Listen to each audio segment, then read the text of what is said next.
প্রধান আসামি সাইফুর রহমান যে গণধর্ষণ মামলা সহ তার রুমে অস্ত্র পাওয়া গেছে, এই দুটি মামলারই প্রধান আসামি সাইফুর রহমান এবং অর্জুন লস্কর, এই দুজনকে 12টার থেকে আদালতে হাজির করা হবে। এবং যেহেতু আইনের বিষয়ে 24 ঘন্টার মধ্যে আদালতে হাজির করার একটা নিয়ম রয়েছে, সে কারণে আজকে হাজির করা হবে। এবং গতকালকে হবিগঞ্জ থেকে যে দুজনকে গ্রেপ্তার করা হয়েছে এবং আজকে সকালে কালকে গভীর রাতে যে দুজনকে গ্রেপ্তার করেছে, এই 4 জনকে ডিবি কার্যালয়ে আনা হবে। পরবর্তী পদক্ষেপ হয়তো আগামীকালকে তাদেরকে আদালতে হাজির করা হবে।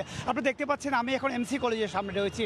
এই ঘটনার পর এমসি কলেজে কিন্তু একেবারে এমসি কলেজ নিয়ে অনেক সমালোচনা ঝড় উঠেছিল। বিশেষ করে 18 মার্চ থেকে এমসি কলেজ বন্ধ রয়েছে, ছাত্রাবাস খোলা ছিল গত পরশুদিন পর্যন্ত, এবং গতকালকে ছাত্রাবাস বন্ধ হয়েছে। আজকে এমসি কলেজের তালা বন্ধ করে দেওয়া হয়েছে। এইটা অত্যন্ত সৌন্দর্য একটি জায়গা, সেই জায়গায় বা সেই ক্যাম্পাসে গতকালকে পর্যন্ত আমরা দেখেছি মানুষের আনাগোনা। আজকে কাউকে প্রবেশ করতে দেওয়া হবে না, সব গেইটে তালা বন্ধ করে দেওয়া হয়েছে। সব কিছু মিলে বলা যায় এই যে ছাত্রাবাসের গণধর্ষণের মামলার অনেকটা অগ্রগতি আমরা ইতিমধ্যে দেখেছি। পরবর্তী অগ্রগতি যা পাই তা জানিয়ে দেব সময় সংবাদকে। মোটামুটি ফয়সল, এই ছিল সিলেট এমসি কলেজ ছাত্রাবাসে গণধর্ষণ মামলার সর্বশেষ অগ্রগতি। সিলেট এমসি কলেজ থেকে আমাদের সঙ্গে সরাসরি যুক্ত হয়ে জানাচ্ছিলেন সহকর্মী ইকরামুল কবির। মহামারীর সময় দেশে করোনা চিকিৎসার নামে প্রতারণা কেলেঙ্কারির মূল হোতা রিজেন্ট গ্রুপের চেয়ারম্যান শাহেদের বিরুদ্ধে অস্ত্র মামলার রায় আজ। দুর্নীতি, অর্থ পাচার, মাদক মামলা সহ সারা দেশে শাহেদের বিরুদ্ধে শতাধিক মামলা থাকলেও এই প্রথম তার বিরুদ্ধে কোনো মামলার রায় ঘোষণা হতে যাচ্ছে। রায়ে দোষী প্রমাণিত হলে শাহেদের সর্বোচ্চ সাজা যাবজ্জীবন কারাদণ্ড হতে পারে। মার্জিয়া মোমোর রিপোর্ট। শাহেদ করিম করোনা চিকিৎসার নামে হাজারো মানুষকে প্রতারিত করে ভুয়া কোভিড সার্টিফিকেট বিক্রি করে হাতিয়ে নিয়েছে কোটি কোটি টাকা। দেশ থেকে পালানোর সময় চলতি বছরের 15 জুলাই সাতক্ষীরা সীমান্ত থেকে গ্রেফতার করে র্যাব। এরপর কড়া প্রহরায় হেলিকপ্টারে করে রাজধানীতে নিয়ে আসা হয় তাকে। 19 জুলাই শাহেদকে সঙ্গে নিয়ে উত্তরার বাসায় অভিযান চালালে সেখান থেকে উদ্ধার হয় একটি পিস্তল, গুলি। গোয়েন্দা পুলিশ অস্ত্র মামলায় 30 জুলাই আদালতে শাহেদের বিরুদ্ধে চার্জশিট দেয়। আর 27 আগস্ট অভিযোগ গঠনের মধ্য দিয়ে শাহেদের বিরুদ্ধে বিচার শুরু করেন আদালত। মাত্র 8 কার্য দিবসে গেল 20 সেপ্টেম্বর মামলাটি রায়ের জন্য দিন ধার্য করেন মহানগর দায়রা জজ KM ইমরুল কায়েস। আদালতে শাহেদের বিরুদ্ধে সাক্ষী দিয়েছেন 11 জন সাক্ষী। আর রাষ্ট্রপক্ষ আদালতে চেয়েছেন শাহেদের বিরুদ্ধে সর্বোচ্চ সাজা যাবজ্জীবন কারাদণ্ড। সাক্ষ্য প্রমাণে এটা আমরা খুব আশাবাদী, আমরা সন্দেহিতভাবে মামলাটা প্রমাণ করতে সক্ষম হয়েছি।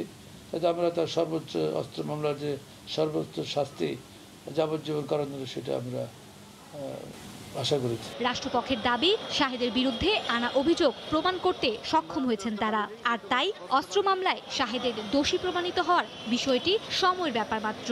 শুধু অস্ত্র মামলায় নয়, সারা দেশে শাহেদের বিরুদ্ধে 1/2শতের বেশি মামলা রয়েছে, যার মধ্যে আছে মাদক, অর্থ পাচার, দুর্নীতি ও প্রতারণার মতো গুরুতর সব অপরাধের অভিযোগে দায়ের করা মামলা। মার্জিয়া মোমো, সময় সংবাদ, ঢাকা। এখনও ভোগান্তি কমেনি সৌদিগামী প্রবাসীদের। একদিকে ভিসার মেয়াদ বাড়ানোর জন্য তারা ভিড় করছেন গুলশানে সৌদি অ্যাম্বাসিতে, অন্যদিকে টিকিট পেতে ভিড় দেখা গেছে বিমান সংস্থার কার্যালয়ে। এই মুহূর্তে গুলশানে আছেন সহকর্মী ওমর ফারুক এবং কারওয়ান বাজারে আছেন ফারুক ভূঁইয়া রবিন। সরাসরি যাব তাদের কাছে। প্রথমে যাচ্ছি গুলশানে ওমর ফারুকের কাছে। ওমর।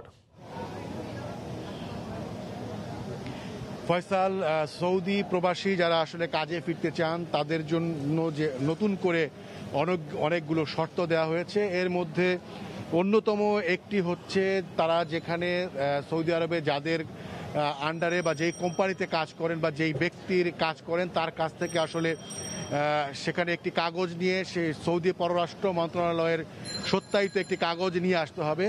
এবং সেই ক্ষেত্রে এখানে যারা এই সৌদি অ্যাম্বাসির সামনে ভিড় করেছেন তারা বলছেন যে অনেকেই আসলে এই শর্ত পূরণ করতে পারছেন না, কারণ হচ্ছে সৌদি আরবে থাকা তাদের সেই মালিক কিংবা কোম্পানির কাছ থেকে তারা আসলে সাড়া পাচ্ছেন না, এবং এই পরিস্থিতিতে তারা আসলে এক ধরনের জটিলতাতেই পড়েছেন। আপনি জানেন যে গতকালই সৌদি দূতাবাসের পক্ষ থেকে বলা হয়েছে যে এই দূতাবাসের সামনে আসলে ভিড় করে কোনো লাভ নেই, যাদের যে সমস্যা রয়েছে সেগুলো সমাধান করার জন্য তারা 31টি এজেন্সির নাম দিয়েছেন, সেই এজেন্সির মাধ্যমে আসলে এই কাজগুলো করতে হবে। এবং সেই ক্ষেত্রে কি কি শর্ত পূরণ করতে হবে সেটিও তারা সেগুলো আসলে উল্লেখ করে দেয়া হয়েছে। কিন্তু এর ভেতরেও যে সকল শর্তের কথা বলা হচ্ছে সে সকল শর্তের পাশাপাশি অনেকেরই আসলে যারা সৌদি আরব ফিরতে যাচ্ছেন তাদের আরও নতুন নতুন জটিলতার সম্মুখীন হচ্ছেন এবং সেগুলো আসলে তারা কিভাবে সমাধান করবেন সেটি সম্পর্কে আসলে তারা নিশ্চিত নন। সেটি জানার জন্যই এখানে অনেকেই ভিড় করেছেন। যদিও আমি আগেই বলেছি যে সৌদি দূতাবাসের পক্ষ থেকে বলা হয়েছে যে এজেন্সির কাছ থেকে জোগাড় করতে, তবে এখানে যারা ভিড় করছেন তারা বলছেন যে সৌদি সরকার বা দূতাবাসের পক্ষ থেকে বলা হয়েছে যে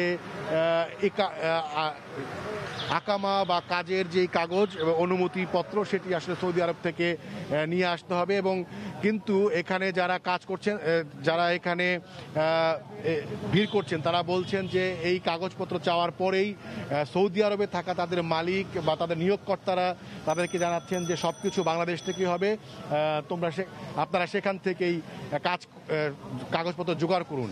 এবং সেই ক্ষেত্রে যেটি ধারণা করা হচ্ছে, আপনারা জানেন যে করোনা পরিস্থিতি এবং অনেক কারণেই যারা আন্তর্জাতিক বিশ্লেষক রয়েছেন তারা মনে করছেন যে সৌদি আরবের অর্থনৈতিক অবস্থা আগের মতো নেই এবং সেই ক্ষেত্রে অনেকেই হয়তো এই কর্মীদেরকে ফিরিয়ে নেওয়ার ক্ষেত্রে নতুনভাবে অনীহা দেখাচ্ছেন। সেই ক্ষেত্রে যারা এখানে আটকে পড়েছেন সেই কর্মীরা আসলে কি করবেন সেটি নিয়ে আসলে তারা উদ্বেগেই আছেন। আমাদের রিপোর্টার রবিন আছেন সোনারগাঁ হোটেলের সামনে, সেখানে টিকিটের যে পরিস্থিতি সেটি আমরা তার কাছ থেকে জানবো। রাজধানীর হোটেল সোনারগাঁয়ে সাউদি এয়ারলাইন্সের কার্যালয় থেকে আসলে যে সৌদি প্রবাসী যারা রয়েছেন, যারা আসলে সৌদি আরবে যেতে চান তাদের কিন্তু আজকে যে টিকিট দেওয়া হচ্ছে মূলত 1900 থেকে শুরু করে 2300 পর্যন্ত টোকেনধারী যারা রয়েছেন তাদের মধ্যে কিন্তু সে টিকিট দেওয়া হচ্ছে। তবে একটি বিষয় কিন্তু উল্লেখ করার মতন, যারা হয়তো বা টিকিট পাচ্ছেন বা টিকিটের বুকিং পাচ্ছেন তাদের মধ্যে এক ধরনের স্বস্তি কিংবা উচ্ছ্বাস দেখা যাচ্ছে, কিন্তু অন্যদিকে যে অনিশ্চয়তা কিংবা ভোগান্তি বা বিড়ম্বনা সেই বিষয়গুলো কিন্তু নতুন নতুন বাস্তবতায় নতুন নতুন অধ্যায় রচিত হচ্ছে। আমরা এখানে বেশ কয়েকজনের সঙ্গে কথা হয়েছে, তারা আসলে আমাদেরকে যেটি জানিয়েছেন যে সরকারের তরফ থেকে যদিও বা এটি ঘোষণা দেওয়া হয়েছে যে ভিসার মেয়াদ কিংবা আকামার মেয়াদ সেটি 24 দিন বাড়ানো হয়েছে, কিন্তু তারা এখানে টিকিট নিতে এসে কিন্তু ভিন্ন বাস্তবতা দেখতে পাচ্ছেন। তারা আসলে যেটি জানিয়েছেন যে এখন পর্যন্ত তারা টিকিট নেওয়ার জন্য যাদের এখানে এসেছিলেন কিন্তু তাদের ভিসার মেয়াদ শেষ হয়ে যাওয়ার কারণে কিন্তু সাউদি এয়ারলাইন্সের তরফ থেকে তাদেরকে টিকিট দেওয়া হয়নি এবং তাদেরকে পরামর্শ দেওয়া হয়েছে তারা যেন কফিলের সঙ্গে আসলে যোগাযোগ করেন। তো সেই জায়গাতে তাদের সামনে নতুন আরেক ধরনের অনিশ্চয়তা তৈরি হলো এবং তারা আসলে যেতে পারবেন কি পারবেন না সেটি এক ধরনের ধোঁয়াশার মধ্যে পড়লো এবং সেক্ষেত্রে যেটি দেখা যাচ্ছে যে বিড়ম্বনা সেটি কিন্তু আরেক দফা পোহাতে হবে। তবে একটি বিষয় উল্লেখ করার মতন, বরাবরের মতন আজকেও কিন্তু যদিও অন্য দিনের তুলনায় ভিড় কম, কিন্তু আজকেও কিন্তু যে সৌদি প্রবাসী অনেকেই হোটেল সোনারগাঁয়ের সামনে জমায়েত হয়েছেন যে টোকেনের জন্য।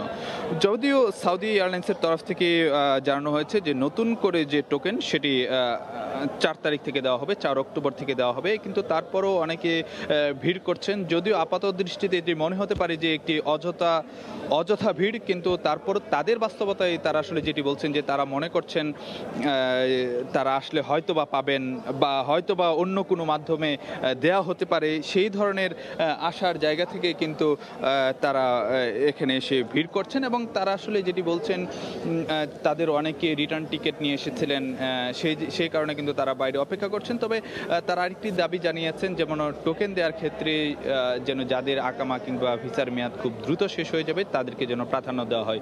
তো এই ছিল আসলে আমার কাছে রাজধানী হোটেল সোনারগাঁয়ে সাউদি এয়ারলাইন্সের টিকিট সৌদি প্রবাসীদের দেওয়ার সবশেষ খবরাখবর।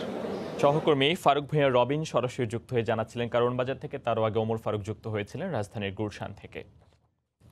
সময় সংবাদে আরও থাকছে, শেষ শ্রদ্ধা জানাতে অ্যাটর্নি জেনারেল মাহবুবে আলমের মরদেহ নেওয়া হবে সুপ্রিম কোর্ট প্রাঙ্গণে, বুদ্ধিজীবী কবরস্থানে দাফন।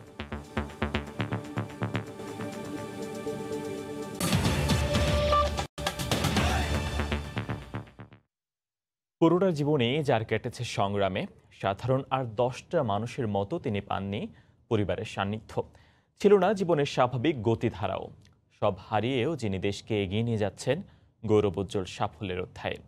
বর্ণাঢ্য সেই সংগ্রামী ব্যক্তিত্ব দেশের প্রধানমন্ত্রী শেখ হাসিনা। অসীম সাহসী এই মানুষটির কণ্ঠ চিরতরে থামিয়ে দিতে তার উপর বারবার হামলা হয়েছে। শত প্রতিকূল পরিস্থিতি আর ষড়যন্ত্রকে পাশ কাটিয়ে যিনি কাজ করে যাচ্ছেন অনমনীয় নেতৃত্বে।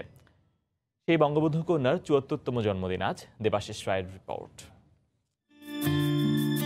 ১৯৪৭-এ দেশভাগের সময় ২৮ সেপ্টেম্বর টুঙ্গিপাড়ায় বঙ্গবন্ধু ও বঙ্গমাতার কোলে জন্ম নেন শেখ হাসিনা। জাতির পিতার জ্যেষ্ঠ এই সন্তান ঢাকাতেই থাকতেন বাবার সঙ্গে। রাজনৈতিক আবহের পরিবারে বেড়ে ওঠা এই নারী ছাত্রজীবন থেকেই সম্পৃক্ত হয়েছিলেন রাজনীতির সঙ্গে।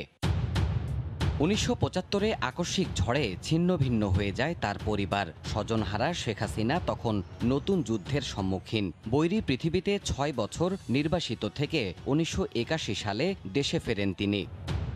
ইতিহাসের চ্যালেঞ্জ নিতে ফিরেছিলেন শেখ হাসিনা। ক্ষমতার মোহ পেছনে ফেলে চরম প্রতিকূল পরিস্থিতিতেও মাত্র ৩৪ বছর বয়স থেকেই টানা ৪ দশক ধরে দায়িত্ব বয়ে চলেছেন আওয়ামী লীগ প্রধান হিসেবে। কাঁটা বিছানো রক্তরঞ্জিত পথ বেয়েই তাকে চলতে হয় দিনের পর দিন। এখন পর্যন্ত ২০ বার হত্যার ষড়যন্ত্র পরাভূত করে দেশের জন্য কাজ করে চলেছেন এই আপসহীন নেত্রী। দেশবাসীর অকুণ্ঠ ভালোবাসা আর নিরঙ্কুশ সমর্থনে শেখ হাসিনা বিশ্বের অন্যতম দীর্ঘকালীন নারী প্রধানমন্ত্রী হিসেবে কাজ করে চলেছেন অবিচল নেতৃত্বে। দেশের আর্থসামাজিক দৃঢ় অবস্থান আর উন্নয়নের মহাকর্মযজ্ঞে পাল্টে যাওয়া বাস্তবতাই এখন বড় দৃষ্টান্ত তার কর্মজীবনের। দীর্ঘ জীবনে বহু বাধার প্রাচীর টপকানো শেখ হাসিনা ৭৪ বছরে পা রাখলেন। নন্দিত এই নেত্রী আজ স্বমহিমায় বাংলার কোটি মানুষের হৃদয়ে ভালোবাসার আসনে অধিষ্ঠিত। দেবাশিস রায়, সময় সংবাদ, ঢাকা। স্বাস্থ্য অধিদপ্তরের হিসেবে করোনায় আক্রান্ত হয়ে দেশে গতকাল দুপুর পর্যন্ত ২৪ ঘন্টায় ৩২ জন মারা গেছেন। নতুন করে শনাক্ত হয়েছেন ১,২৭৫ জন রোগী। এ নিয়ে দেশে মোট রোগীর সংখ্যা বেড়ে দাঁড়িয়েছে ৩,৫৯,১৪৮ জনে। দেশে একদিনে নমুনা পরীক্ষা করা হয়েছে ১০,৬৮৫ জনের। এ পর্যন্ত মোট নমুনা পরীক্ষা হয়েছে ১৯,০৯,৪৬০ জনের। ২৪ ঘন্টায় নতুন করে ১,২৭৫ জনের দেহে করোনা শনাক্ত হয়েছে। এ নিয়ে মোট আক্রান্ত ৩,৫৯,১৪৮ জন। ২৪ ঘন্টায় মারা গেছেন ৩২ জন। এ পর্যন্ত করোনা আক্রান্ত হয়ে মারা গেছেন ৫,১৬১ জন। করোনা থেকে ২৪ ঘন্টায় সুস্থ হয়েছেন ১,৭১৪ জন। মোট সুস্থ হয়েছেন ২,৭০,৪৯১ জন। মেয়ের কর্মস্থল প্রতিষ্ঠানকে চট্টগ্রাম ওয়াসার সুয়ারেজ প্রকল্পের পরামর্শক নিয়োগ দেওয়ার অভিযোগ উঠেছে ব্যবস্থাপনা পরিচালক AKM ফজলুল্লাহর বিরুদ্ধে। অর্থ পাচার, অনিয়ম ও দুর্নীতিসহ নানা অভিযোগ দীর্ঘদিনের এমডির বিরুদ্ধে। এসব অভিযোগে একজন গ্রাহক রিট করলে তার প্রেক্ষিতে দুদক কী পদক্ষেপ নিচ্ছে তা জানতে চেয়েছেন হাইকোর্ট। এদিকে রিটের পরদিনই ওয়াসা ভবনে আগুন লেগে নথিপত্র পুড়ে যাওয়ার ঘটনাকে সন্দেহের চোখে দেখা হচ্ছে। নুরজামাল থেকে ক্যামেরায় শফিকুল আলমের রিপোর্ট। প্রায় ৪,০০০ কোটি টাকা ব্যয়ে হতে যাচ্ছে চট্টগ্রাম ওয়াসার সুয়ারেজ প্রকল্প। ৬১ কোটি টাকা ব্যয়ে ৩টি পরামর্শক প্রতিষ্ঠানের সাথে চুক্তি স্বাক্ষর হয় গত নভেম্বরে। অভিযোগ উঠেছে পরামর্শক প্রতিষ্ঠান BETS-এ বর্তমানে চাকরি করেন ওয়াসার ব্যবস্থাপনা পরিচালক প্রকৌশলী AKM ফজলুল্লাহ এর মেয়ে সুমাইয়া বিনতে ফজলুল্লাহ। ওনার মায়ের সাথে সম্পর্ক আছে বিদায় ওনার মাইয়াকে ওই ফার্মের সাথে রিলেশন আছে ডেকে কাজ দিচ্ছে। কিভাবে নিয়োগ পেল জানতে চাইলে কৌশলে এড়িয়ে যান ওয়াসার ব্যবস্থাপনা পরিচালক। একটা ডিপিপি তৈরি করে আমরা প্রধানমন্ত্রীর কাছে দিই। মাননীয় প্রধানমন্ত্রী সহানুভূতির সহিত সেটাকে গ্র্যান্ট হিসেবে দিয়ে চট্টগ্রাম ওয়াসাকে এই কাজটা করার জন্য নির্দেশ দিচ্ছেন। সেই প্রেক্ষিতে আমরা কনসালটেন্ট নিয়োগ করেছি।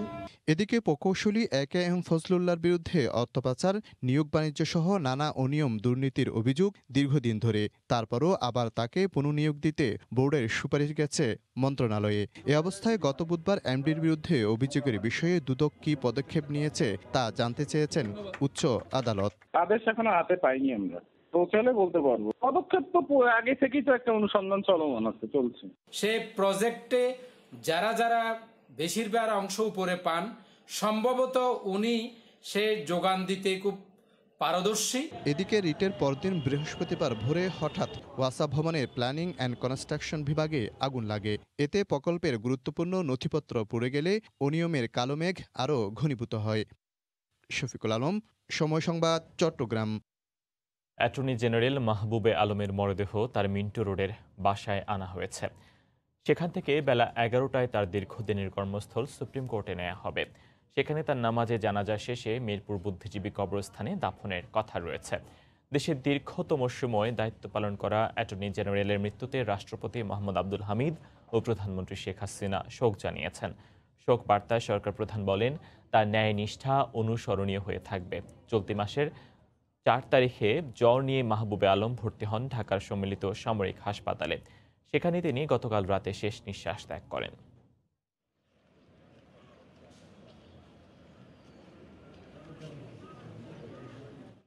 মাহবুবে আলমের মৃত্যুতে আইন অঙ্গনে অপূরণীয় ক্ষতি হলো।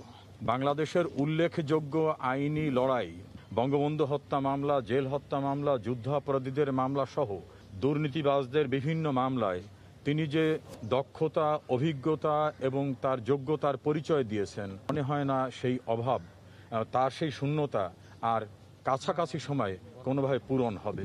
আজকে আমাদের দেশের এক আইনের দিকবাল আমরা তাকে হারালাম। এদেশে তিনি আইনের শাসন সুপ্রতিষ্ঠিত করেছেন। তার পদাঙ্ক অনুসরণ করে আরো নতুন নতুন লইয়ার সৃষ্টি হোক, সেটাই আমার আজকে প্রত্যাশা হবে। আবারও বিশ্বের দীর্ঘতম সমুদ্র সৈকতে ভেসে আসছে গাছের গুঁড়ি, বোতল, ছেঁড়া জাল ও প্লাস্টিকের বর্জ্য। কক্সবাজার জেলা প্রশাসনের উদ্যোগে চলছে পরিচ্ছন্নতা অভিযান। সেখানে আছেন সহকর্মী সুজাউদ্দিন রুবেল, যাচ্ছি তার কাছে। রুবেল, অবশেষে 3 দিন পর কক্সবাজার সমুদ্র সৈকতে ভেসে আসা বর্জ্য অপসারণের কার্যক্রম শুরু করেছে জেলা প্রশাসন। আজ সকাল থেকে সৈকতের 3টি পয়েন্ট, কলাতলী, লাবণী, সুগন্ধা, এই 3টি পয়েন্টে প্রায় 30 জন পরিচ্ছন্ন কর্মী তারা সকাল থেকে এই কার্যক্রমে অংশগ্রহণ করেছে এবং তারা এখন আপনারা ঠিক দেখতে পাচ্ছেন লাবণী পয়েন্ট, সেই লাবণী পয়েন্টে যে সব বর্জ্য ভেসে এসেছে সেসব বর্জ্য অপসারণের কাজ করছেন 10 জন পরিচ্ছন্ন কর্মী। এই লাবণী পয়েন্টে 10 জন রয়েছে, এছাড়াও কলাতলী পয়েন্টে 10 জন এবং সুগন্ধা পয়েন্টে 10 জন এই কাজ করে যাচ্ছেন। আমরা 2-1 জনের সাথে কথা বলেছিলাম যারা পরিচ্ছন্ন কর্মী রয়েছে, তারা বলেছে যে একদিকে তারা পরিষ্কার করছে, অন্যদিকে ময়লা আবর্জনা সাগরের জোয়ারের পানিতে ভেসে পুনরায় তীরে আসছে। তারপরেও তারা নিরলসভাবে কাজ করে যাচ্ছেন। তারা যতক্ষণ পর্যন্ত এই ময়লা আবর্জনা সাগরের জোয়ারের পানিতে আসবে সেই তারা পরিষ্কার না হওয়া পর্যন্ত এই কার্যক্রম অব্যাহত রাখবেন বলে আমাদেরকে জানিয়েছেন। অন্যদিকে আমরা জেলা প্রশাসনের সাথে কথা বলেছিলাম, তারা বলছে যে শুধু এবার নয়, এর আগেও 4 বার বর্জ্য সাগরে ভেসে এসেছিল। তার মধ্যে এখন যেহেতু গত কয়েকদিন বৈরী আবহাওয়া ছিল এবং ভারী বৃষ্টিপাত হয়েছে, সেহেতু ভারী বৃষ্টিপাতের কারণে নানা ধরনের বর্জ্য সাগরে ভেসে আসতে পারে। এই বর্জ্যগুলো পরিষ্কারের উদ্যোগ নেওয়া হয়েছে। যতক্ষণ না এই বর্জ্যগুলো পরিষ্কার করা শেষ না হবে ততক্ষণ পর্যন্ত এই বর্জ্য পরিষ্কারের কার্যক্রম অব্যাহত থাকবে। তো ফয়সাল, এই ছিল আমার কাছে বর্জ্য অপসারণের বিশ্বের দীর্ঘতম সমুদ্র সৈকতের যে কাজ সেটির সবশেষ। সরাসরি জানাচ্ছিলেন সুজাউদ্দিন রুবেল। এ পর্যায়ে শীর্ষ সংবাদ জানিয়ে দিচ্ছি আরেকবার। এবং রিজেন্ট কাণ্ডে শাহেদের বিরুদ্ধে অস্ত্র মামলার রায় আজ। মাত্র 8 কার্যদিবসে শেষ হচ্ছে বিচার। দোষী প্রমাণিত হলে সর্বোচ্চ সাজা যাবজ্জীবন কারাদণ্ড।